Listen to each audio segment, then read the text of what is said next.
Sit back and listen to this extremely interesting story.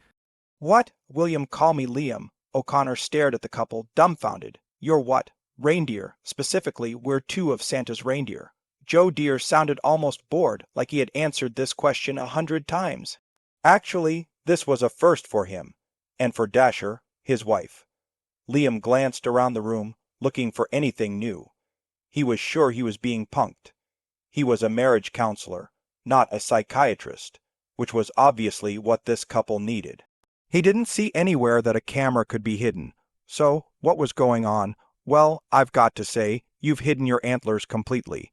Liam chuckled, willing to go along with the joke. Joe looked with disgust at this clown. He was beginning to think that they could have found a better marriage counselor at the North Pole. But then he didn't trust the fucking elves anymore. Fucking elves was right. Especially that fucking elf. Don't be so ignorant. We lose our antlers at the end of fall. Well, we males do. The girls keep theirs through winter, until their fawns are born in early spring.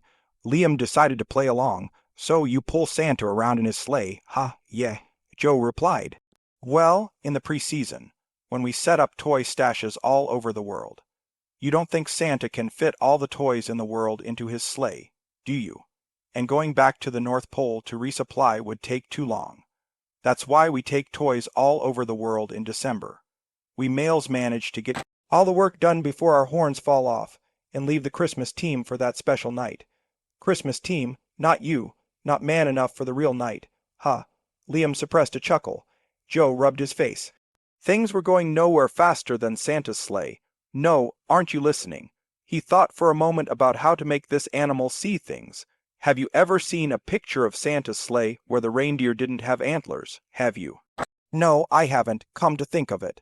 I actually didn't know that reindeer lose their antlers. Hearing Liam's answer, Joe was ready to get up and leave. The guy was such a dumbass. Where did Dasher get that name? Antlers, not horns. Jesus, do you know anything? Joe shook his head. Deer on Christmas Eve are women. They have antlers, and we've already lost ours. The magic is mostly in our antlers. We reindeer wouldn't be able to move a sleigh on Christmas Eve. And Joe's plenty strong. Dasher piped up. The loads they cache are carried in a sleigh twice the size of the one we pull, and they carry loads 3 times the weight. So Rudolph's a female, huh? Rudolph sounds pretty male to me. How far will these people take their delusion? That asshole, Joe exploded. Dasher patted his arm to calm him down. Rudolph's the only male that's ever flown on Christmas, and he had to borrow some magic from all our antlers to do it. But Santa thought his bright nose would help that foggy night. She shook her head at the memory. It was so odd having a deer flying in front of me without a set of antlers. Liam sat back, sure he could shake their delusion. I'm sorry, guys, but your delusion has some holes. I know enough about deer to know you've screwed up. I mean, anyone that has seen Bambi knows that his mother didn't have antlers, only his father. He sat back smugly, feeling proud of his having knowledge that they obviously lacked. Joe jumped out of his seat, ready to go. Dasher pulled him back down while he grumbled. I didn't come here to educate the damned ignorant bastard. Dasher patted his arm again as she turned back to Liam. Yes, female deer don't have antlers, except for caribou. Liam jumped in again to show the point they were missing. Okay, caribou, whatever they are. But you said you are reindeer, not caribou. Joe's grumbling increased to a boiling point. More patting on the arm while she explained, in Europe and Asia, where we've been domesticated. Joe mumbled civilized. I'm not a fucking horse. Dasher rolled her eyes. We're called reindeer. Our North American cousins are determined to stay. She glanced at her husband, uncivilized, and are called caribou, but we're the same species. All that sounded May, up to Liam, but there were other issues. Okay, but come on. You don't look like any deer I've ever seen. I mean, no fur, you walk on 2 legs, and I've never seen any deer with breasts like your wife's. Dasher clamped down on her husband's arm to keep him from leaping over the desk. Apologize, now, she demanded. One glance at the wild look on Joe's face, and Liam quickly nodded and said, I'm sorry. I'm truly sorry. Dasher dear felt her husband settle back in his chair, but she could still feel the tension in his arm. Liam had better watch himself, or he'd find out how strong Joe really was. That's the magic of Christmas.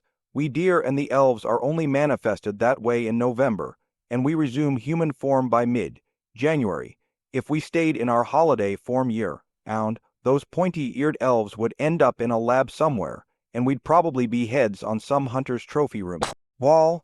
Dasher shivered as she explained. Listen, Honorable. Joe began. Dasher slapped him hard on the arm. Joe grimaced and rubbed his arm, continuing. I'm sorry. Look, we can get to our problems. I don't care if you believe us or not, but we're here for counseling, not your edification. Okay, what's the problem? Liam leaned back in his chair, confident that their delusion would end up being a big part of their problem. Well, for one thing, I'm raising a fucking elf, burst out Joe. Dasher squeezed herself into a lump. What? Liam hadn't expected that answer. Another fucking explanation. Joe muttered. He sighed. Look, our magical form doesn't manifest until we're 5. My son turned 5 last month, and he's an elf. How does that happen? Liam realized, lending credibility to their psychosis. Ask my wife. Joe said, adding air quotes. Dasher looked at her husband with sadness and regret. Santa. Joe, you know how irresistible he can be. Irresistible. Liam looked at the stunning Mrs. Dear at her lush form. Then he heard Joe growl and realized he was looking at him. He frowned and focused. You found that fat old man irresistible. Dasher smiled guiltily, but quickly wiped the tears from her face when her husband frowned. Santa isn't the jolly old elf who lives all year round. Like us, he only shows up at Christmas. During the year, he's a chiseled, 60, 3 foot tall, incredibly handsome, trim man. She was interrupted when Joe's growling resumed. Well, he is, she murmured. You know he is. Joe groaned loudly. 6 years ago, the boss came to visit and sent me out for supplies. He took her out to dinner and dancing. And 5 years later, I find out that my favorite son I've become close to is an elf. I keep saying I'm sorry. I'm sorry as hell. But I was drunk, and you know how bossy Santa can be, even when he doesn't want to be. And he kept complimenting me, telling me how beautiful my body looked every year while I was pulling the sleigh. And then it just happened. It'll never happen again. I swear. Dasher sobbed, tugging on Joe's arm. Liam cleared his throat. Well, Joe, do you think you can get through this? We can work on trust exercises. Obviously your wife loves you, and you love her, and you say you love your son. Joe leaned forward, rested his elbows on his knees, and put his face on his hands. He rubbed his face. That's not the problem. That woman is pregnant again. Damn it, Joe, sobbed Dasher. You know it's not my fault. Why can't you put it behind you? Damn, Rudolph, you couldn't spend time with someone other than that asshole. What kind of cuckold am I going to look like with my elf son and the red-nosed kid? Joe looked up, sobbing in humiliation. Liam was amazed at how sophisticated their delusions were. You've been spending time with Rudolph. How is that not your fault? Even while feeling humiliated, Joe thought again that Liam had been a poor marriage counselor. Dasher looked at Joe and whispered again, It's not my fault. Turning to Liam, she explained, Usually deer have estrus in September and October, so it's never been a problem for us, but sometimes it can drag on until November. That's what happened to me, Joe. It's never happened to me before. I've never felt such a rush, such a heat. You have to realize what overheating is. Your whole body needs it. It's not a choice. She broke into sobs. Joe continued the story. That red-nosed one was in the field where Dasher was grazing, did one sniff and jumped aboard. I heard them grunting like pigs in the rut, and I came up just as this one was jumping off. I could have killed them both. Yeah, but you didn't. Joe, you just sniffed at me and jumped right on me. Damn nature got the best of you, too, just like it got the best of me. You didn't chase Rudolph down and kick his ass like you would have done if you were in human form. You let him run away because you just needed to spend time with me. Dasher stopped sobbing and smiled at the memory. Wow. I almost didn't feel red-nosed but you, and you finished the exercise. Joe, that baby could still be yours, or it may not be Rudolph's. I keep telling you that. She rose and sat on Joe's lap, put her arms around him and pressed her face to his. He hesitated for a moment, then hugged her back and kissed her neck. I love you, honey, but I can't wait 5 years to see what color the fawn's nose is. It's bad enough the boys call me Daddy Elf, but Rudolph, why does it have to be him? He's so smug. If he keeps this up, I might develop a venison test, ranted Joe. DNA, can't you just do a DNA test? Asked Liam. No. They both shouted. Then Joe explained, We're not sure what our DNA will look like compared to the DNA of natural humans or caribou. If it turns out to be different, we might end up in a lab somewhere. Dasher kissed her husband gently. Joe, we don't need to be here. You know we don't. You felt the pull you had that day, so imagine what it was like for me during estrus when the hormones were raging through my body. It's really not my fault. I love you, Joe, and you love me, you know that. I know I screwed up with Santa, but I'll never be alone with that fat grandpa again. I promise. Let's go home. I want to spend some time with my husband.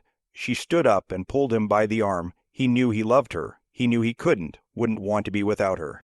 He remembered being angry with Rudolph, but quickly forgot about it when the scent of the dough took over his mind, replacing hate with need. And what a glorious time it had been. Rising, he hugged his wife, but muttered, "Better not be red-nosed." Liam leaned back in his chair smugly and thought, another successful completion. God, I'm so good. Then he started thinking about what a great article their delusions would make. He was about to suggest that they might need a few more sessions when he realized they were both looking at him. "Thinking about what kind of story you're going to get, are you?"